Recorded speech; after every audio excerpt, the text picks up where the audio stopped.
ఈ ఎవరైతే రిజిస్ట్రేషన్ అయిపోయినాయో వాళ్ళ డాక్యుమెంట్స్ తెచ్చాను. పొద్దున్న లేస్తే ఇదే పని అయిపోయింది నాకు, ఒక్కొక్క డాక్యుమెంట్ ఒక్కొక్క పేరు మీద. సో మనం ఎప్పుడైతే రిజిస్ట్రేషన్ చేస్తామో ఇలా అన్ని డాక్యుమెంట్స్ వస్తాయి. సో మనం ఏంటంటే ఇలా చేపించుకుంటే, సో వీటితో పాటు లింక్ డాక్యుమెంట్ కూడా ఉంటుంది. లింక్ డాక్యుమెంట్ అంటే ఎలాంటి ప్లాట్స్ ఏంది, దాని కథ ఏంది. ఇప్పుడు ఒక అమ్మాయిని పెళ్లి చేసినప్పుడు అమ్మాయి యొక్క పూర్వోత్తరాలు, అబ్బాయి యొక్క వాళ్ళ ఫ్యామిలీ చిట్టా మొత్తం బయట పెట్టేటట్టు ఇదంతా దానికి సంబంధించిన డాక్యుమెంట్ అయితే దానికి అవి కంపల్సరీ ఉండాల్సిందే.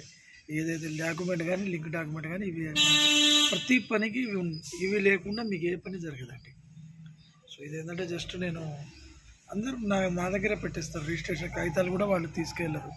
అంటే నమ్మకం అన్నది అంత ఇదిగా ఉంటుంది మన దగ్గర. సో అయిపోయినప్పుడు స్లోగా వాళ్ళు ఎప్పుడైనా వచ్చి తీసుకెళ్తారు. సో ఫ్రెండ్స్, మీరు కూడా నేను చెప్పేది ఒకటే, ఇలాంటి ల్యాండ్స్ మీద పెట్టండి దృష్టి. ఇలా ల్యాండ్లు ఎక్కడ పడితే అక్కడ కొనండి, నష్టం ఏం లేదండి. నేనేమంటున్నాను, అందరికీ అదే చెప్తాను, ల్యాండ్ల గురించి నెగ్లెక్ట్ చేయకండి. ఏం డాక్యుమెంట్స్ అంటున్నాం కానీ దీని వెనక ఎంత చరిత్ర ఉంది, ఎంత కష్టం ఉంది, ఎంత డబ్బులు ఉన్నాయో మాకు తెలుసు.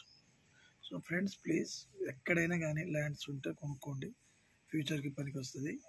రేపు జీవితం కూడా చేంజ్ అయ్యవచ్చు దానివల్ల. సరేనా ఫ్రెండ్స్? Thank you. ఏదో నాకు అనిపించింది, చెప్పాలనిపించింది.